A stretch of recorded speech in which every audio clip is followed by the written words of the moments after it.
चलिए आज सफर करते हैं इतिहास की उन गहराइयों में जहां एक उपनाम सिर्फ एक नाम नहीं बल्कि भारत की आत्मा से जुड़ा एक पूरा महाकाव्य है।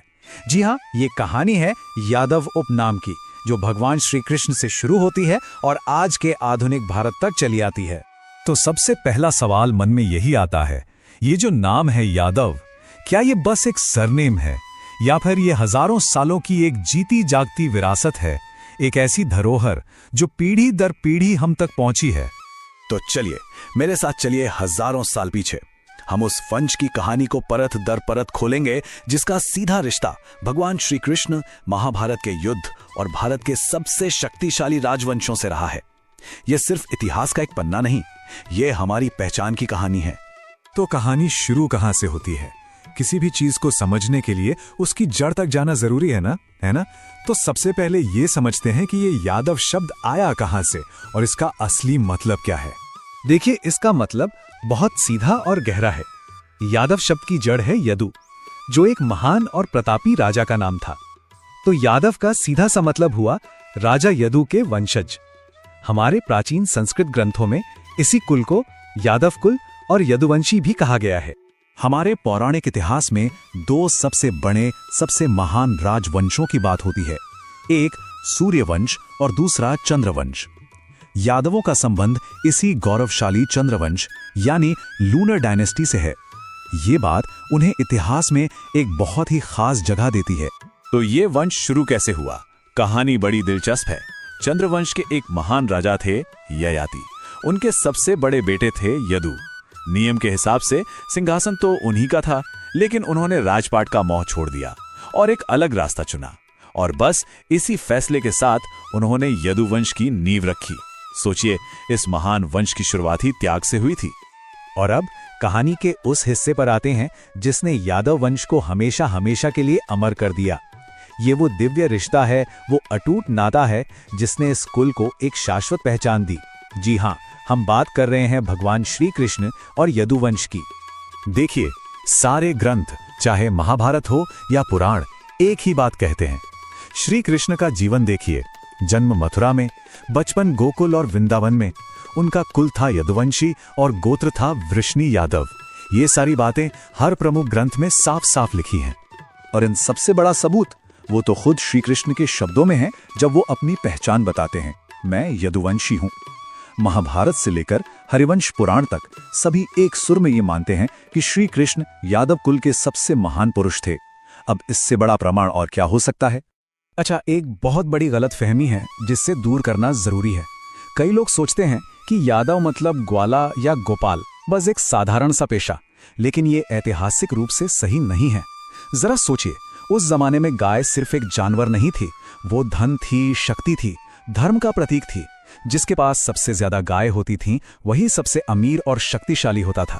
तो गायों की रक्षा करने वाला यानी गौरक्षक असल में समाज का रक्षक और धर्म का रक्षक माना जाता था।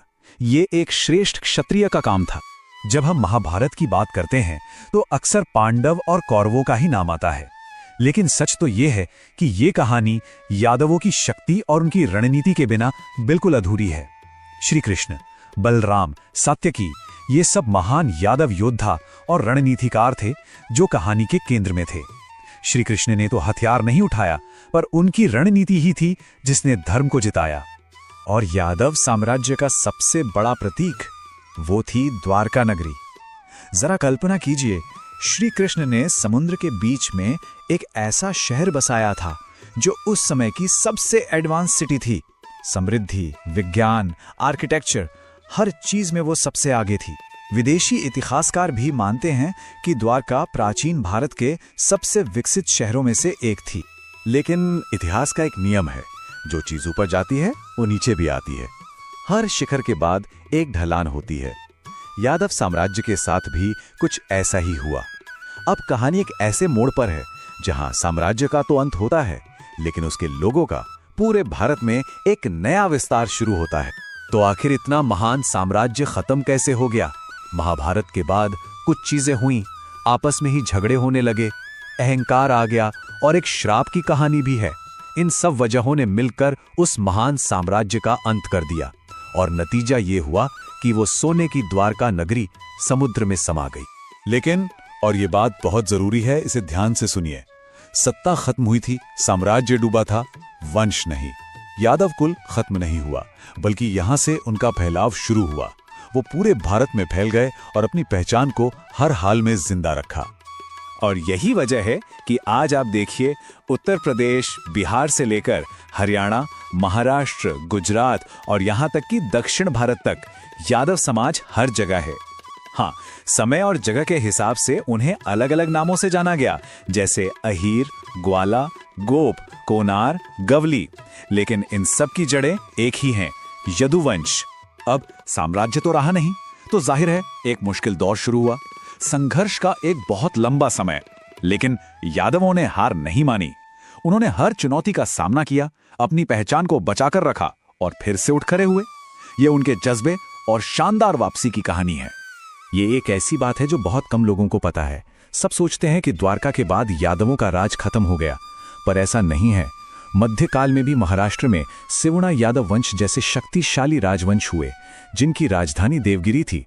उन्होंने सिर्फ दिल्ली सल्तनत जैसी महाशक्ति को टक्कर ही नहीं दी, बल्कि कला और साहित्य को भी खूब बढ़ावा दिया। फिर आया ब्रिटिश राज का दौर। ये एक ऐसा समय था जब यादवों के इस शानदार इतिहास को जानबूझकर दबाया गया, उन्हें पिछड़ा कहा गया। लेकिन इसी दमन के खिलाफ 19वीं सदी में एक सामाजिक आंदोलन शुरू हुआ, जिसका एक ही नारा था, हम कृष्ण के वंशज हैं, हम क्षत्रिय हैं। इस एक सोच ने पूरे समाज में एक नई जान फूंक दी। तो हजारों साल का ये सफर तय करके अब हम पहुंचते हैं आज के दौर में, समकालीन भारत में। इतने संघर्ष और जागरण के बाद आज यादवों की विरासत क्या है और वो कहां खड़े हैं? और आज की तस्वीर क्या है? आज यादव समाज राजनीति में एक बहुत बड़ी ताकत है। सेना हो, प्रशासन हो, शिक्षा हो, हर जगह आपको लीडरशिप में यादव मिलेंगे। इस समाज ने देश को मुख्यमंत्री, केंद्रीय मंत्री, सेना प्रमुख, वर्ल्ड क्लास एथलीट और कलाकार दिए हैं, जो हर दिन इस देश को आगे बढ़ा रहे हैं। तो आखिर में इस पूरी कहानी का मतलब क्या है? यादव होना सिर्फ जन्म से मिलने वाला एक सरनेम नहीं है, ये एक सोच है, एक परंपरा है। ये श्री कृष्ण से मिली धर्म, नीति और कर्म के बीच संतुलन बनाने की एक जीती जागती विरासत है। तो अपनी इस महान विरासत पर गर्व जरूर कीजिए, लेकिन अहंकार मत कीजिए, क्योंकि यही वो सबसे बड़ी सीख है जो श्री कृष्ण ने अपने जीवन से और यादव वंश के इतिहास से हम सबको सिखाई है। जय श्री कृष्ण, जय यादव वंश।